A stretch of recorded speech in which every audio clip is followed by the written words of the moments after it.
Welcome back, everyone. Notice anything different? You're just a little ugly. New setting, mostly for the sake of lighting. Look at that beautiful lighting, even in this gloomy weather, persistent gloomy weather. I've just realized how much I'm gonna get distracted with this new setup. Because I've got the window right there. If anybody passes by, I'm like, what? Cat moving? Car going down? It's just, anyway. I'll try and stay focused. In my last video, I mentioned games in which you can go from a zero to a hero. And for me, the best example of this is the Gothic franchise. You go from getting punched out cold in the intro cinematic. Welcome to the colony. And bullied by everything from chickens, bugs, naked mole rats, and not so naked rats. I don't like funny guys. To a godlike killing machine that makes people cower in fear. It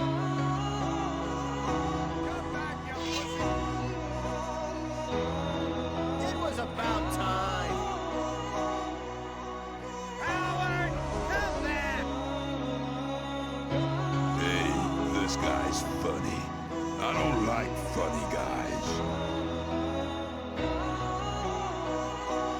Of course a loser like you wouldn't have any more.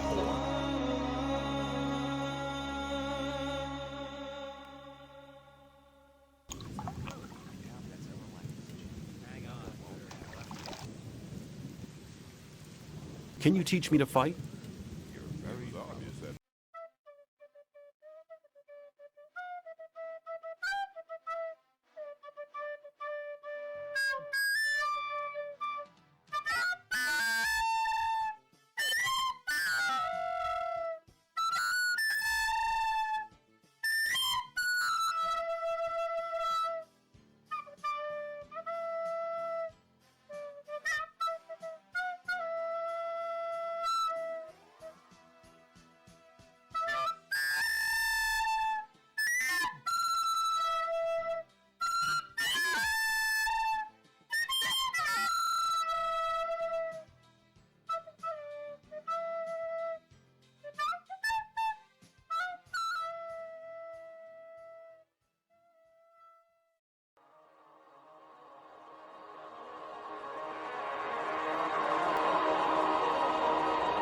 Easy, everything's all right. Keep cool. You've won.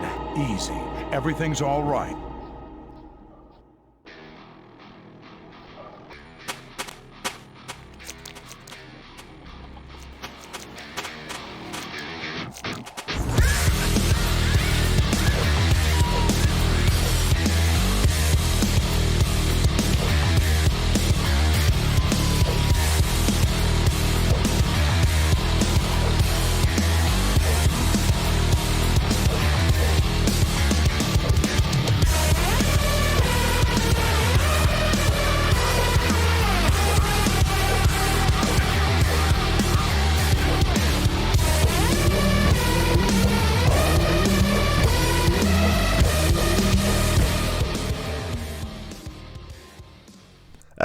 That was a lot, but that's how Gothic makes you feel. It's pretty awesome. When I started writing this script initially, I thought I was going to be able to fit everything in one video, but the more I wrote, the more I kept writing.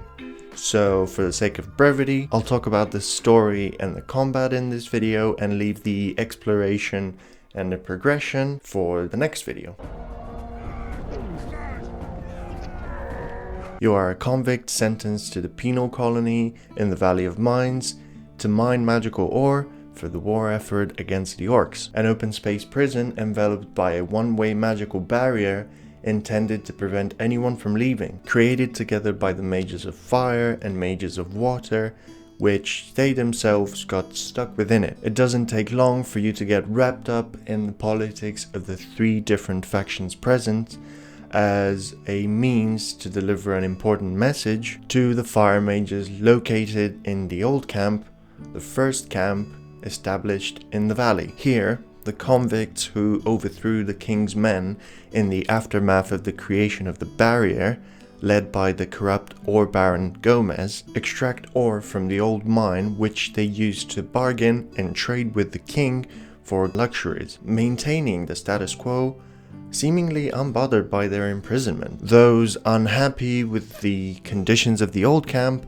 and a will to find a way to escape founded the new camp, where with the help of the water mages they hoped to use the magical properties of the ore to bring down the barrier, while others, lulled and gifted magical abilities through the power of an unknown deity, moved to the swamp, where they dedicate their time in cultivating the local swamp weed and processing it so that it can be smoked, which helps them communicate with their god and strengthens their worship of it. Through your involvement with the chosen faction, you uncover a great and immediate threat in the form of an archdemon known only as the Sleeper, which reveals itself to be pulling threads and manipulating the accolades in the swamp to release it into this world, spelling its doom. If you choose the swamp or sect camp, you watch as the devotion of the followers, the spirituality of their gurus, and the righteousness of their Templars breaks down following the reveal of the true identity and intent of their deity. Or, if you join the old camp, you get a huge shock when stripped of any rank and reputation you worked so hard to achieve and labeled as a traitor. This occurs after the collapse of the old mine, where you had previously been on a different assignment on behalf of paranoid and suspicious Gomez. The story is linear in the sense that no matter which camp you join, the ultimate end goal is to prevent the awakening of the Sleeper. But there are substantial differences in what you get to experience along the way. But let's talk about my absolute favorite thing about the game: the combat.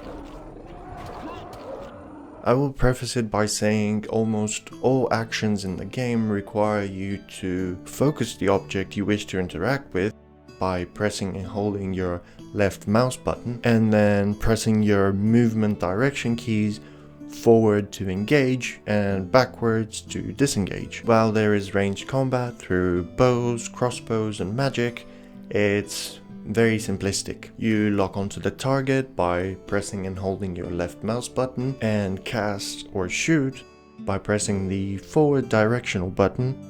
No aiming necessary. Magical scrolls and spells are guaranteed to hit, while bows and crossbows will hit depending on your skill with that particular weapon. Melee combat, on the other hand, is quite a bit more complex and player skill dependent. As you draw your weapon, you assume a fighting stance in which you can move freely, strafe, backstep, and perform attacks. To perform an attack, the same way you engage with everything else, you hold your left mouse button to focus, which turns your movement direction keys into attack directions, other than the backwards key being a parry. You are essentially stuck in place and only able to strafe. However, being able to control the direction of your attacks gives you more freedom and choice when it comes to combos, which is relevant as some attacks are faster while others have more reach. With the fundamentals out of the way, it's best to separate combat into two categories: combat against an opponent using a weapon, humanoids, and combat against opponents who don't use a weapon, beasts. Humanoids are subject to the same rules as the player character, so their attacks can be parried, which is much more effective than dodging. Therefore, the combat is mostly about timing. Unfortunately, in-game weapon skill disparity between opponents is quite relevant, as higher skill allows you to perform attacks quicker and chain them more efficiently, bypassing your opponent's parry. Beasts, on the other hand, cannot be parried, so combat against them focuses mostly on managing your distance by backstepping and exploiting attacks that leave them vulnerable by strafing to the side. The multiple button press approach is fairly unintuitive nowadays because most actions and attack require one single press, and getting used to holding the left mouse button and releasing it as necessary in order to move, attack, or reposition certainly takes practice. But at the same time, it turns every combat encounter into a duel of sorts, with heavy focus on managing distance, knowing what to dodge, what to parry, when to sidestep to avoid damage,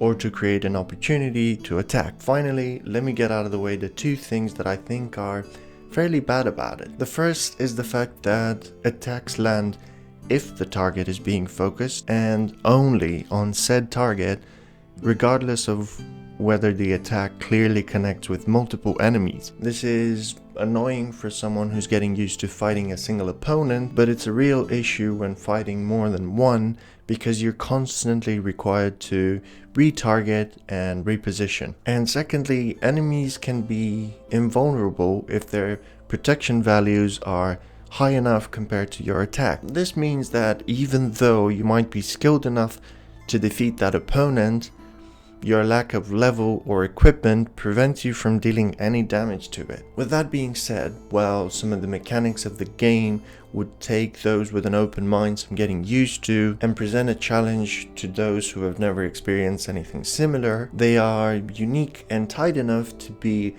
not just passable, but also rewarding. They possess enough complexity and depth to certainly label this game as a pioneer of the RPG genre at the time of its release, but also, in my opinion, allow it to compete with a lot of modern day RPGs. I go back to the Gothic franchise time and again, and while I'm conscious that some of it is nostalgia, the enjoyment I get, other than going back to a classic, is still very tangible. If you got some tangible enjoyment out of this video, check out part 2 on Friday. But for now, talk's over. Tio out. Here? Right here? What about, say, over there? No? Right here? Alright then, you're the grand champion.